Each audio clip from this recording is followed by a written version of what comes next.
pun hati ini senantiasa memuji kepada Allah Subhanahu wa taala, karena hati ini tidak bisa dibendung oleh apapun yang ada di dunia ini untuk dekat kepada Allah Subhanahu wa taala.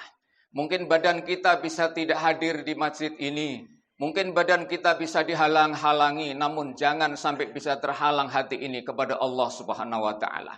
Karena hati inilah yang akan menuntun keselamatan kita. Hati inilah yang akan hadir di hadapan Allah Subhanahu wa taala. Hati inilah yang akan nanti dinilai oleh Allah kita beriman atau tidak. Mudah-mudahan kita dijadikan hamba-hamba yang beriman. Amin ya rabbal alamin. Saudaraku yang dimuliakan Allah, coba bayangkan hari ini kita semuanya ketakutan untuk melakukan sholat id dimanapun dia berada. Padahal semua yang kita takuti hanya cuma penyakit dohir, saudara-saudara. Di dalam Al-Quran Allah sebutkan ada dua penyakit. Yang pertama adalah penyakit dohir. Sebagaimana Rasul senantiasa diajarkan untuk kita. Allahumma inni a'udzubika minal baros wal junun wal judam wa sayyi'il asqam.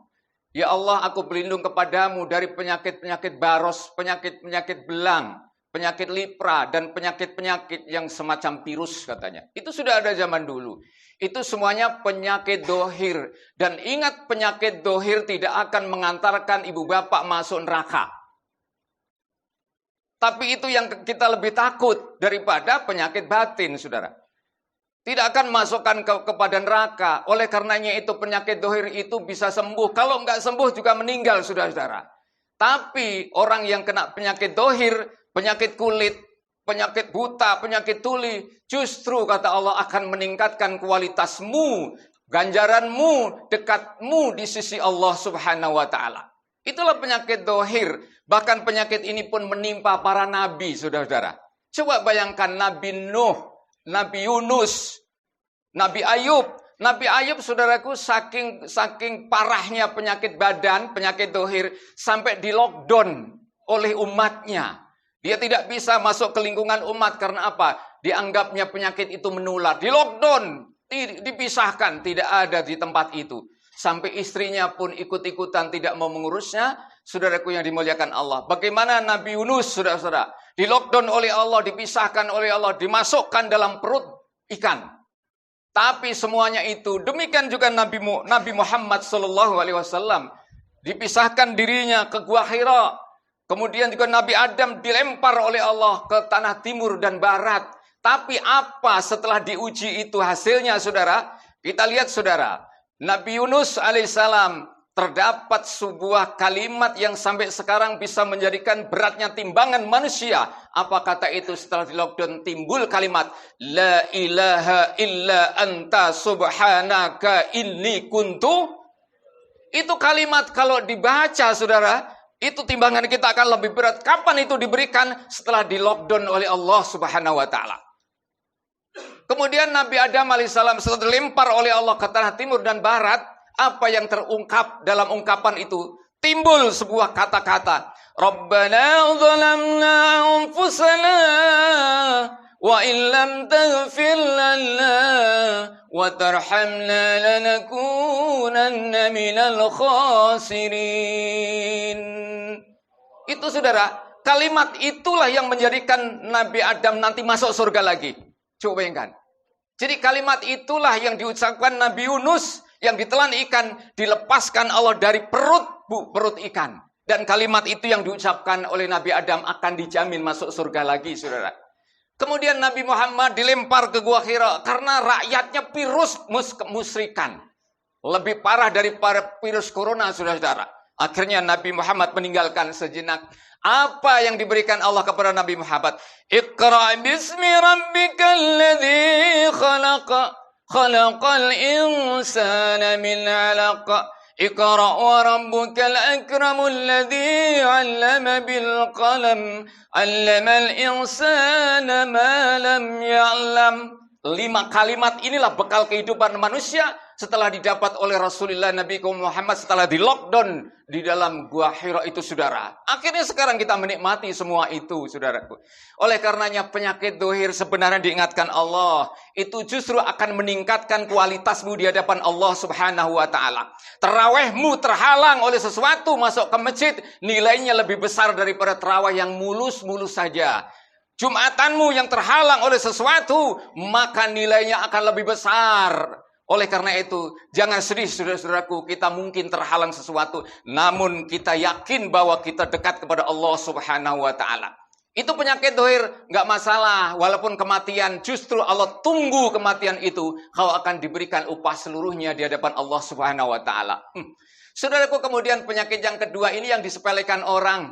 Kalau yang pertama itu penyakit dohir, dipikirkan orang. Seluruhnya memikirkan penyakit dohir, saudara. Bahkan ongkos berapapun dibayar. Beli masker, beli jahe, beli semua. Untuk mengatasi penyakit, cuman penyakit dohir, saudara. Jarang yang kedua penyakit ini dipikirkan oleh manusia. Penyakit apa? Penyakit batin. Yang ini kalau dilakukan, kalau terus menerus akan mengantarkan kita semua masuk dalam neraka Allah Subhanahu wa taala. Apa itu penyakit batin? Allah sebutkan, baca surat Al-Baqarah ayat 10, saudara. Fi qulubihim maradun fazadahumullahu maradha. Walahum adzabun alimun bima kanu yakdzibun. Coba, penyakit batin cuman kecil, penyakit hatinya penyakit. Coba ingat, kalau penyakit hatinya ini tidak akan sembuh kata Allah.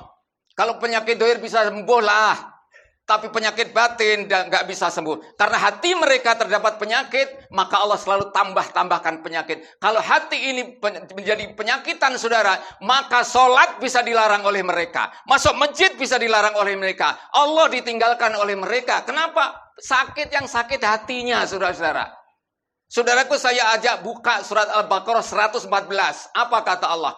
وَمَنْ أَظْلَمُ مِمَّنْ مَنَعَ مَسَاجِدَ اللَّهِ أَنْ يُذْكَرَ فِيهَا اسْمُهُ وَسَعَى فِي خَرَابِهَا.